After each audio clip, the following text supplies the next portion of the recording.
Le Kenya se tourne vers de nouveaux types de financement pour la construction de ses infrastructures, tels que des partenariats publics-privés. Le but est de maintenir le rythme des investissements dans des projets majeurs comme les chemins de fer, alors que les finances du gouvernement peinent à répondre aux besoins. La plus grande économie d'Afrique orientale veut réduire son déficit public dans le but de rassurer les investisseurs déconcertés par le glissement des finances de l'État. Le gouvernement se lance donc dans des partenariats publics-privés pour financer la construction de routes, de centrales énergétiques et de logements. Ces partenariats sont présentés comme une précieuse voie de financement des infrastructures dont l'Afrique a cruellement besoin. Nous pourrions commencer à chercher d'autres options de financement. Un modèle de partenariat public-privé pourrait fonctionner parfaitement. Si vous prenez l'aéroport, par exemple, il y a beaucoup de gens prêts à percevoir des revenus. Si vous regardez dans le détail, il y a beaucoup de gens qui sont prêts à injecter du capital pour le financer sur leurs fonds propres, aussi longtemps que nous garantissons un certain retour sur investissement, par exemple. Nous disposons donc tout simplement d'une façon plus créative afin de mobiliser des fonds autrement que via le trésor public.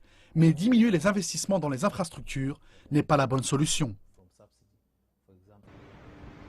Des projets tels que le port de Mombasa sur la côte nord du Kenya, conçu dans les années 70, sont des artères vitales pour le commerce de l'Afrique orientale. Les importations de carburant, d'articles de manutention pour les pays voisins sans accès à la mer, tels que l'Ouganda, l'Éthiopie et le Soudan du Sud, y transitent. Les investisseurs d'Afrique du Sud, des États-Unis et d'Asie ont exprimé leur intérêt pour le projet de couloir de transport partant du port et estimé à 12,4 milliards de dollars. Et une société chinoise a déjà entamé la construction de 3 postes d'amarrage. Les investissements dans les infrastructures ont eu un effet multiplicateur important pour l'économie. Ils montrent qu'avec toutes ces grandes infrastructures, cela permet de stimuler l'activité économique. Donc si vous regardez la route de Thika, si vous regardez les grands axes routiers et même les réseaux ferroviaires, avec un tel investissement, nous avons vu l'impact qu'il a eu, mais aussi l'impact qu'il aura une fois achevé.